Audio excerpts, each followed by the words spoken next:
This is a vodcast. Turn your video on. Everybody, welcome to the IAA Sharkast. Sharkast. Sharkast. Sharkast. Sharkast. Welcome, Sharkland, to Sharkast, episode 36. This is Dr. Don, your host. December 6th through 10th, we have a Spirit Week organized by Stuco. December 16th is early dismissal. It's the end of quarter number 2. January 7th is a professional learning day for teachers. No students will need to be at school that day. But on January 10th, students return to school. January 14th, report cards or progress reports will go home. And then also we'll be doing map testing January 24th through 28th and January 31st through February 4th for elementary. Can you believe that the school year is almost halfway over? We're a week and a half away from that. Just in case you want to show your school spirit, parents, you can show it too. You can dress up with your students. Monday the 6th is Magic Monday. Dress like your favorite Disney character. Tuesday the 7th is Sports Day. Dress in your favorite team or sports clothes. And Wednesday the 8th is Incognito Day. Casual dress with hats and sunglasses. Thursday the 9th is Holiday Colors Day. Dress with your winter holiday colors of choice. And then Friday the 10th is House Day, Spirit Day, wear school colors. So Stuco's getting creative, Dr. Horvath, with our Spirit Week. I like those days. Those are going to be exciting. Incognito Day. How do they think of that? Pretty cool. So today I have with me the extraordinary principals of Inter-American Academy. Mrs. K and Dr. Horvath are with us. Give us a big wave. This is a podcast that can see you guys look really good. Look at our IAA shirts. We got the red, the blue, and the white. We are representing. Pretty nice. Go Sharks. So today we're going to do a special Sharkcast, which is kind of interesting because we did several Sharkcasts about COVID and protocols and safety. Today, we're going to do another Sharkcast about protocols and safety and just making sure our community is safe. So we're going to do a little flashback. After 1 year, we get to come back to our campus, and this is Dr. Don, and I'm going to show you exactly how to come back to campus. First, you need to know that we put in new sinks all over campus. Along with the new sinks, we have also added plexiglass to our tables to make things safe. We've added new windows and new outdoor learning areas. We'll, of course, be following all the protocols of safety for a hybrid learning schedule. So here it is with the play-by-play. We have a student getting ready for school. Extra mask, water bottle, disinfectant spray. This student is ready to go. She has her uniform on, but if your uniform doesn't fit after a year, you can wear something nice. Parents will fill out the daily health survey, and then we're on our way. Temperature check at the gate. Student arrives. Doctor greets them. Temperature check. Oh my goodness, she's getting out of the car. She's ready to go. She's got her temperature taken. She's on her way. Alcohol spray. Students at Gate 2 in Puerto Azul can also enter the same exact way. Temperature checked. Disinfectant, and then as you enter through the gate, you also have the opportunity, oh my goodness, to do what?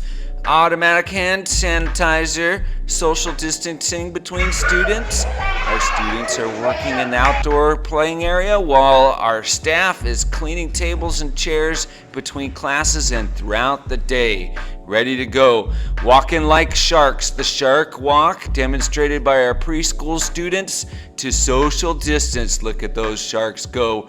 We're ready to go. We can't wait to welcome back our students to Inter-American Academy. Go Sharks! So what do you guys think about the video? Is it still the same? Are we still doing all those protocols? Arrival is exactly the same. We're still taking temperature. We haven't changed that at all. And there's always a hand sanitizer before coming in. We're still washing our hands throughout the day, social distancing as much as possible, especially during lunchtime and snack. We still have the sinks, right? I see students washing their hands after recess and getting ready to go to class. And I think that we're seeing kids with masks on throughout the entire day. So I think we have a pretty safe environment. A good reminder for parents to continue sending extra masks in the backpack, because throughout the day they can get dirty or they sneeze or cough and they feel uncomfortable and they want to change it. And so mask wearing is super important. We're super proud of our students because they're wearing their mask, whether they're little or big, they're wearing them, and we appreciate that. So keep wearing your mask. Let's talk about this community agreement that we all agreed to when we came back to campus 8 months ago. Collective community responsibilities on and off campus. One individual's behavior and actions directly impacts the health of students, faculty, staff, and their family members. We must all willingly comply with the policies and procedures we have designated to keep everyone safe and healthy. We should understand that others within our community may be members of at-risk groups, and that we should alter our behavior out of respect for them and kindness, even when it's difficult or inconvenient. Let's act with compassion and care for one another. The holiday season is coming, and we need to keep this in mind and adjust our behavior and be very mindful of what we choose to do during this holiday season. Yeah, I think especially so because if you're looking at my screen, then you're looking at an article on the Omicron variant for COVID, the South African variant. And what they found out is that it's reacting in all different ways, and they don't have the data on it because it's fairly new. But I'm sure as a community, we've all heard about the South African variant and which countries it's going to. And then people are locking down their borders again, just like a year ago or a year and a half ago, to keep the variant out. But we know the variant will not be kept out. It will spread around the world just like COVID did. And we're sure right now, because we see this around the world, that people with vaccinations can still get COVID and can still spread COVID. Although with a vaccination, instead of getting really deathly sick or ill and being hospitalized, you'll just get a little sick and then you'll be able to overcome it. So the vaccination really helps, but you're not immune to getting the virus just because you're vaccinated. So that's why we continue to wear our mask. One important thing to think about is our daily health check, right? I don't know if there's any guilt associated with this form here. Possibly, maybe we aren't filling this out as vigilantly as we were before, and maybe the guards aren't checking it as vigilantly as they were before. But I think this is super important for you to fill out, for each family to fill out, just because it gives us some important data for our doctor to be able to make sure that we're safe. And you can see this is the newest batch. There's 2,783 responses. And when we do a new link every couple of months, if you are concerned and you're worried about the new variants, double masking completely reduces the chance of getting the virus. If you double mask, there's like a 0.04% chance that you can get the virus, even if you're right next to somebody, even closer to a meter, like on an airplane, and you're breathing the same air, but you're double masked. You're not going to get the virus. It's almost impossible for the aerosols to get through two masks. So if you're concerned or you're traveling during the holiday season, double mask. So this will bring us to the question that all the parents are asking. What's going to happen January 10th? Are we going to be virtual for a week? Are we going to be on campus? What's going to happen? Are there going to be any differences? As a team, we have decided that we are coming back in person, that we will continue having a full day schedule.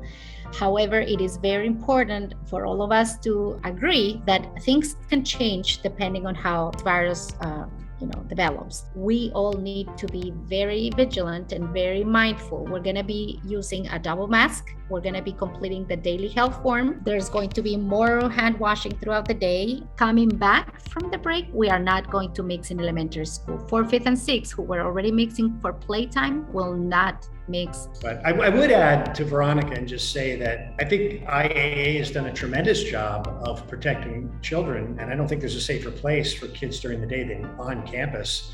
And as a principal, and Veronica, I think you have the same experience, when we're walking around, everybody has their masks on, everybody is washing their hands.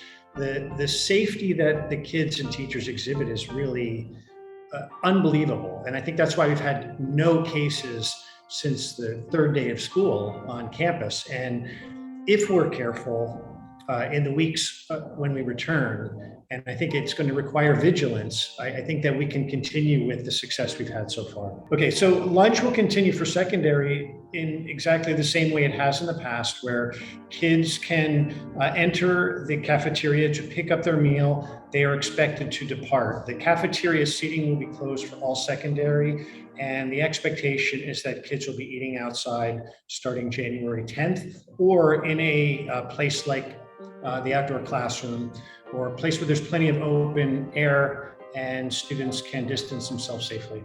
Another thing to remind families, because maybe some of them don't know, is that the cafeteria has been remodeled, and now we have floor to ceiling windows that can be opened.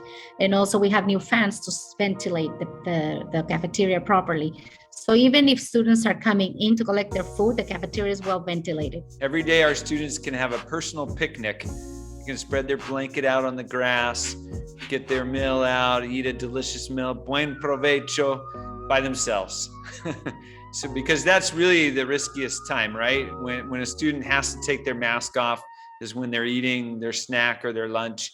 And so that's the time when we really want to be in the open air, socially distanced. So thank you for teaching your kids that, because they're doing a good job of that on campus. Very important for us to remind parents and our entire community, in order for us to remain open, everybody needs to be part of this effort to stay safe, to stay healthy, and not to send the students to school if they're sick. We're being particularly sensitive to kids who are not feeling well, even if they're coughing, having a runny nose, things like that. So we're grateful to the parents who are available to pick up their kids when they're not particularly healthy. And we're really happy that parents are keeping kids at home if there's a threat of illness for students coming into school in the morning. Yeah, good point. And one of the great things about the pandemic is that we started using a learning management system called Schoology during the pandemic, which allows teachers to put all of the work on Schoology so that if a student is sick, they can make up that work easily. Traditionally, before, the student would have to come back after being sick and go to their teachers and say, what did I miss? And they'd make up the work, right? Now they can just pop onto Schoology. Even when they're sick, if they're feeling better, they can pop onto Schoology. They can do their pre-calculus assignment, or they can do their third grade math, whatever it is. And it's just right there on Schoology. They can make that up. If a student is sick, or if you as a family get stuck traveling, which is a risk that we take now with the new variant of the virus out there in the world, that borders could be shut down and you could be stuck in a country longer than you had planned on being there, then you can get onto the Schoology platform and access the materials. However, we will not be providing synchronous learning on our platform like we did during the beginning of the pandemic. Okay, so in other words, if you're sick or you're stranded when you're traveling, you can get onto Schoology, you can get the work, you can communicate with the teacher by the Schoology communication tool or email, and you can get the things that you need, but you won't be able to log on to Zoom and be a part of the class at the same time. One thing that I'd like to add is that secondary school teachers are on campus from 3 p.m. to 3:45 every day, guaranteed. So if you are out of the country or you can't make it to class, you can contact your teacher for a private session or a meeting or an update at the end of the school day, almost any day. So it's a great opportunity for students to keep abreast of what's happening in their classes from day to day. So this is the last page of our safety protocol document that we sent out 8 months ago. We had a committee that worked on this document, a COVID safety committee. Quarantining. Any student or teacher who has been diagnosed with COVID-19 will be quarantined. Students who are in close contact with a person who has had COVID-19 will be contacted by the school doctor and required to do one of the following. 1, quarantine for the designated period of time to assure safety. Or 2, send Dr. Piedad a COVID-19 negative test before they return to school. IAA is not liable for the spread of the virus, nor testing or treatment of the virus in the event of an infection. Okay, good. I wanted to talk about quarantining right now before it happens, so that we as a community understand the process and the procedure. for quarantining. And now that this document is 8 months old, things have changed. One of the major changes would be vaccinations. I would say we're close to 90% vaccinated. So vaccination really helps. The mask wearing really helps.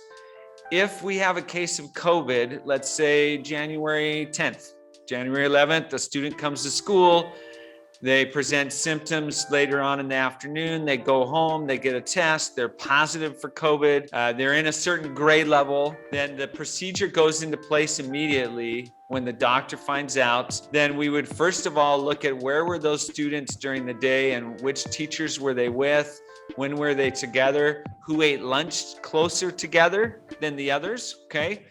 We would look at students that are vaccinated and wearing masks all the time. They're not really at risk of getting COVID from that case. And so they probably wouldn't be quarantined. If we have a student that is not vaccinated and had close contact with the student with COVID, then it's likely that we'll quarantine them just to be precautionary, just to be sure that they're not sick. You know, they'll have some days out, or they can go get a PCR test and come back immediately once they get the PCR test. So we'll be fairly tight with the quarantining at the beginning of coming back, because there are so many families traveling and there's maybe some family get-togethers during the holiday season, and we want to make sure that we're safe.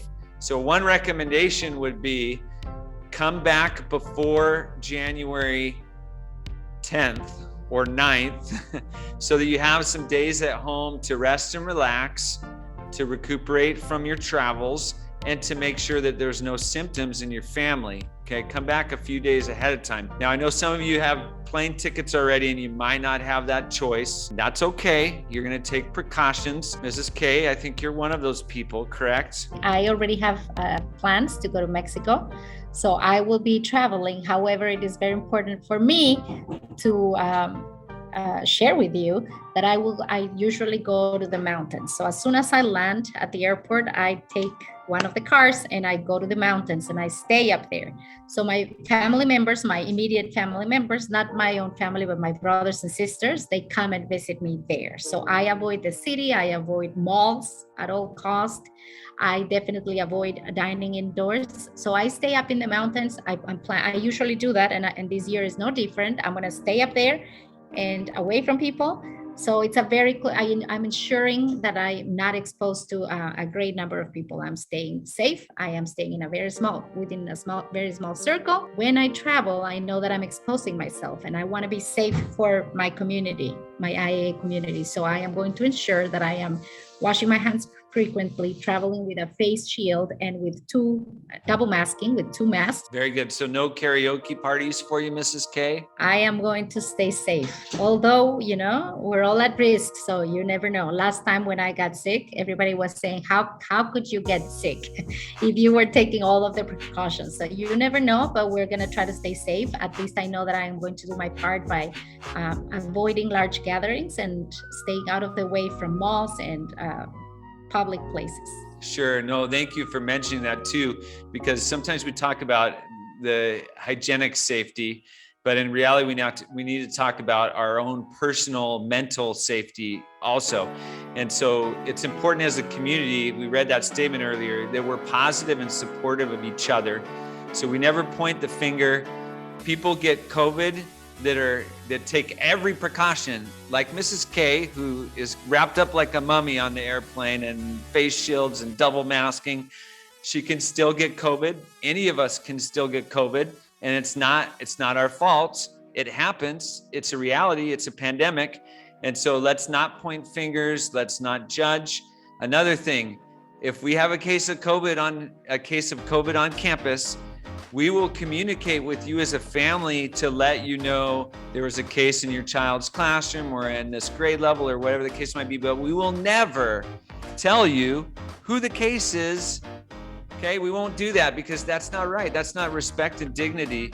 There's confidentiality, and so please don't ask, well, who was it? I think it was this student, or I think it. No, that's not right. Okay, we need to be supportive of each other. We need to make sure that we treat each other with respect and dignity. And so let's make sure that we have that community agreement, because this is something that we have to say right here, the three of us. We had long conversations about whether to come back virtually or in person January 10th. And the reason why we had those conversations is because just about the whole entire world is going back virtually. All of the Ecuador directors that are in the MESA region are going back virtually for the first week of school. But we felt like as a community, we needed to stay in person because we're safe. Kids are safe here on campus. They're wearing their mask. They're taking precautions, and you as families are being safe. And for right now, our mental health is more important to us, to where we would say, let's be in person where we can help each other out and support each other. So we made a dedication to this as an administration to get our kids back on campus right away versus going virtual. And so we appreciate your commitment to that ideal, that we would support each other as a community, take precautions, be responsible, be communicative. Let us know if you have symptoms or if you're sick. Don't say, oh, I better not tell anybody, or this will cause problems, or they'll be quarantining. Quarantining is not a big deal. It happens, it's part of life now, and we get over it and we forget about it quickly. But getting sick and getting really sick and spreading it to others that maybe could be affected more adversely, that's more dangerous than being communicative. So let us know. If you're not feeling well, stay home, but let the doctor know also, so that we can contact trace and quarantine students and staff to keep everybody safe. If that's what we need to do, we'll do it. Off my soapbox. Happy holidays. Happy holidays. Go Sharks, baby. Oh, Sharks. Excellent. Sharkast.